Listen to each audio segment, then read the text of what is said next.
साथियों, बिलासपुर कस्बे में पानी की टंकी को बने एक ज़माना हो गया, लेकिन एक गिलास किसी को पानी नहीं मिला। लेकिन बिलासपुर की नई चेयरमैन बनी लता सिंह जी के पति संजय भैया ने कस्बे में 4 आरओ प्लांट का कल उद्घाटन किया। इन आरओ प्लांट के जरिए बिलासपुर कस्बे में शुद्ध पेयजल की व्यवस्था लोगों को की जाएगी। इसी सिलसिले में हमने खास बात की है लता सिंह जी के पति संजय भैया से। बिलासपुर नगर पंचायत जो ग्रेटर नोएडा की नगर पंचायत है, यहाँ पर एक बहुत बड़ी समस्या हल होने जा रही है, पेयजल की समस्या। जैसा आप सभी को मालूम है, यहाँ पर एक पानी की टंकी हुआ करती थी जो बिल्कुल जर्जर अवस्था में है आजकल।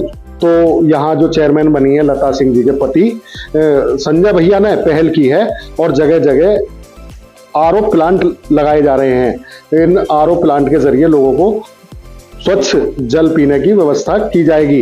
एक आरओ प्लांट बस स्टैंड पर लगाया जा रहा है, एक पैंट बाजार में, एक मैन बाजार में और एक बिलासपुर की जामा मस्जिद के पास लगाया जा रहा है।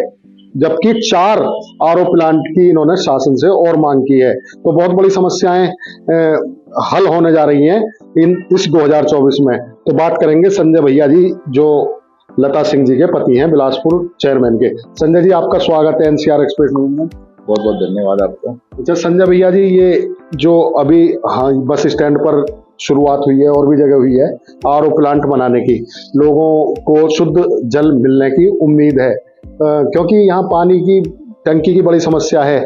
लेकिन फिलहाल आप एक ऐसी व्यवस्था करने जा रहे हैं कि पानी जो है लोगों को स्वच्छ यहाँ कस्बे वासियों को मिलेगा। तो क्या कहेंगे आप? देखिए, कस्बे की एक बहुत बड़ी समस्या रही है पानी की, और पानी जो है वो हमारी एक बेसिक नीड है। मूलभूत सुविधाओं में पानी आता है, इसके बिना तो जीवन की हम कल्पना भी नहीं कर सकते।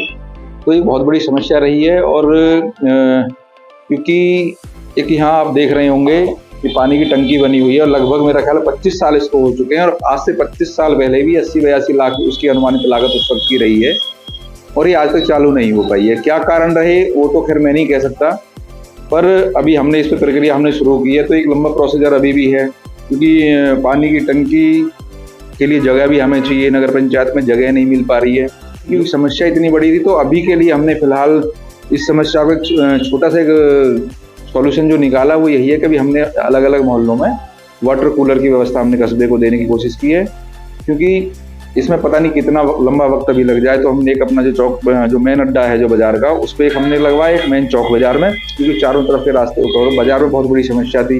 लोग पानी की बोतल खरीद के पी रहे हैं। फिर एक हमने मस्जिद, जो बड़ी मस्जिद है उस मोहल्ले में, और एक हमने इधर जो अपना ये पेट बाजार की तरफ एक यहाँ दिया है। बाकी 4 अभी और हमने, क्योंकि कस्बा बड़ा है और दूसरे मोहल्ले भी बाकी हैं जिनमें जरूरी है, तो उसके लिए भी हमने 4 अभी हमें सरकार से और मांग की है। संजय जी, आपकी चेयरमैनी को 6 महीने हो गए, शपथ लिए हुए लगभग 6 महीने हुए हैं। तो इन 6 महीनों में आपने क्या काम किए हैं, और 2024 अब शुरू हुआ है, तो क्या उम्मीदें हैं बिलासपुर वासियों को, क्या नई सौगातें मिलने वाली है? देखिए, अगर हम बात पिछले 6 महीने की करें तो यहाँ एक बहुत बड़ी समस्या थी। सरकारी स्कूल, जो प्राइमरी स्कूल हमारे यहाँ 2 कस्बे में चल रहे हैं, तो मैं आपको बता दूं, एक में तो बिल्कुल व्यवस्था ये है कि जिसमें लगभग 100-125 बच्चे उसमें हैं, एडमिटेड हैं, और मात्र 12 बाई 12 फीट के 2 कमरों में वो स्कूल चल रहा है। उसी में बच्चे भी बैठ रहे हैं, उसी में स्टाफ रूम भी है, उसी में उनका स्टोर रूम भी है। और आप देखिए, एक कमरे में 3-3 क्लासें वहाँ चल रही थी। तो इलेक्शन से पहले जब मैं वहाँ गया तो मैंने वहाँ की स्थिति देखी, और मैंने वादा किया था अपने आप से भी, और जो वहाँ जो प्रिंसिपल रहे हैं हमारे, उनसे भी, कि भाई अगर मौका दिया सरकार ने तो ये मैं व्यवस्था जरूर स्कूल को दूंगा। और आज 4 कमरे और टॉयलेट बाथरूम की व्यवस्था वो पास हो गई है, जिसमें हमारे क्षेत्रीय विधायक माननीय धीरेन्द्र सिंह जी देवर से हैं, उनका भी काफ़ी सहयोग रहा है। और हमारे प्रयासों से, और नगर पंचायत के जो हमारी ईओ मैडम हैं और जो हमारे सभी कर्मचारी हैं, सबकी मेहनत से वो स्कूल, दोनों स्कूलों में, एक में सौंदर्यीकरण और एक में 4 कमरों का प्रस्ताव पास हो गया है। उसमें हमारा भूमि पूजन हो चुका है और काम शुरू हो गया है। दूसरा एक धर्मशाला है यहाँ, जिसकी बहुत लंबे समय से दिक्कत चली, जिसकी छत जो है वो टपक रही थी, बहुत जर्जर अवस्था में थी वो, उसका सौंदर्यीकरण हमने पास करा लिया है। कस्बे को 200 लाइटें हमने दी हैं। अब ये देख रहे हैं कि डस्टबिन रखे हुए हैं, आ गए हैं 100 डस्टबिन हमने जो है, क्योंकि स्वच्छता भी एक बहुत अहम मुद्दा है। तो 100 डस्टबिन हमने कस्बे को मंगवा दिए हैं, ये भी अब जल्दी लगने शुरू हो जाएंगे। इसके अलावा हमने कुछ कॉलोनीज हैं जिनमें रास्ते की व्यवस्था नहीं थी, नालियों की व्यवस्था नहीं थी, तो वो सड़कें भी पास हो गई हैं, उन पर भी जल्दी हमारा काम शुरू हो जाएगा। और एक हमने जो है, जो आगे की जो हमारी जो स्कीम है वो ये है कि एक तो हमने अभी विधायक जी से भी हमने मिला हूँ, सांसद जी से भी मिल के आया हूँ, माननीय राज्यसभा सांसद सुरेंद्र नागर जी से भी, तो उनसे भी हमने कुछ सोलर लाइट्स मांग, कुछ क्षेत्र कुछ एरिया ऐसा है जहाँ NPCL की जो हमारी लाइट है वहाँ जो है नहीं पहुँच रही है। जैसे कुछ हमारे कब्रिस्तान हैं, कुछ सड़कें ऐसी बाहरी सड़कें हैं जिन पर लाइट नहीं है, तो वहाँ के लिए हमने सोलर लाइट मैंने विधायक जी से भी मांग की है और राज्यसभा सांसद सुरेंद्र नागर से भी मांग की है। उन्होंने आश्वासन दिया है और मुझे पूर्ण विश्वास है कि उनका आश्वासन झूठा नहीं होगा। बहुत जल्दी हमें वो कस्बे को सौगात देंगे। और दूसरा, मैं विधायक जी से मिला हूँ कि क्या समस्या है परिवहन व्यवस्था की, बहुत बड़ी समस्या है। कस्बे से लोग जाते हैं बाहर, कोई नौकरी करने जा रहा है, कोई पढ़ाई करने जा रहा है, बच्चे कॉलेज जा रहे हैं, स्कूल जा रहे हैं, तो बहुत बड़ी व्यवस्था जो है यहाँ ज़रूरत है उसकी। तो विधायक जी से बात की है तो उन्होंने कहा है प्रस्ताव आप बनवाइए और हम शासन को भेजेंगे। दूसरा, एक यहाँ व्यवस्था जो हमारी जो मेन रोड जो जा रही है इस पर भी लाइट की कोई समस्या है, तो इसके लिए भी हमने उनसे अपना ये बुलंदखेड़े की पुलिया से लेके और जो हमारी ये खेली नहर जो है यहाँ तक हमने रोड पर लाइट्स की उनसे मांग की है, उसके लिए वो उन्होंने आश्वस्त किया है। दूसरा है कि जो हमारी नहर जो है खेली नहर, जो पुल की बहुत बड़ा यहाँ जाम रहता है, के बारे में बात की है, तो वो भी कहीं ना कहीं विधायक जी ने आश्वासन उसके लिए दिया है। और कुछ एक दो शमशान यहाँ ऐसे हैं जिनमें व्यवस्था अच्छी नहीं है, कुछ कब्रिस्तानों में बहुत अच्छी व्यवस्था नहीं है, उनके लिए भी हमने मांग की है।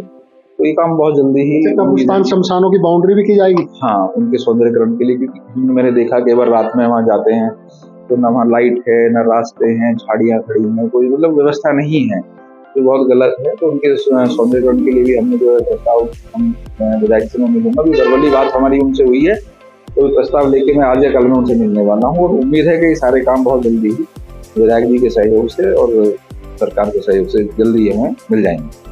साथियों, हमारे साथ मौजूद थे संजय भैया, जो पति हैं लता सिंह जी के, बिलासपुर चेयरमैन के। इनका कहना है कि 2024 में बिलासपुर कस्बे वासियों को कई बड़ी सौगातें मिलने जा रही हैं। RO प्लांट लग रहे हैं, इसके अलावा सोलर लाइट्स लगेंगी। इसके अलावा उन्होंने विधायक जी से मिलकर परिवहन व्यवस्था सुधारने की भी मांग की है और कई बड़ी बातें इन्होंने बताई हैं। कई समस्याएं थी जो हल होने जा रही हैं। उनका कहना है कि कस्बे का विकास करना उनकी प्राथमिकता है और वह बात भी करते हैं अपने पैटर्न की, क्योंकि वह आम आदमी पार्टी से जुड़े हैं। तो शिक्षा व्यवस्था, परिवहन व्यवस्था, इन व्यवस्थाओं पर वह काम कर रहे हैं। तो ये आइडिया आपके दिमाग में कैसे आती है संजय भैया? देखिए, ये तो आम आदमी की आम मूलभूत सुविधाएं हैं और क्योंकि मैं जिस पार्टी से भी जुड़ा हुआ हूँ, अभी आपने जिक्र किया, तो उस पार्टी से भी मैं जुड़ा हुआ हूँ, तो उनका भी जो मैं देखता हूँ उनकी जो विचारधारा है वो ये शिक्षा, स्वास्थ्य, बिजली, पानी, सड़क सुरक्षा, यही आम आदमी की मूल जरूरतें हैं और इन पर वो पार्टी काम कर रही है। और मैं समझता हूँ कि बाकी चीजें बाद की सबसे पहली जरूरत है। तो अभी माननीय सुरेंद्र नागर से भी मेरी बात हुई थी, तो उन्होंने भी 2 जिम जो है कस्बे को दिए हैं, ओपन जिम, जो हमारे मैनिफेस्टो में भी थे और उन्होंने दिया है। लेकिन दुर्भाग्य ये है कि कस्बे के पास जमीन नहीं है उन्हें लगाने के लिए। मेरी SDM साहब से, लेखपाल से इनसे बात हुई है, तो कहीं ना कहीं उसके लिए हम उचित जगह निकाल के अभी देंगे। तो वो भी ओपन जिम लगाई जाएगी। 2 ओपन जिम मैंने एक मांगी और उनका बड़प्पन देखे उन्होंने हमें 2 दी।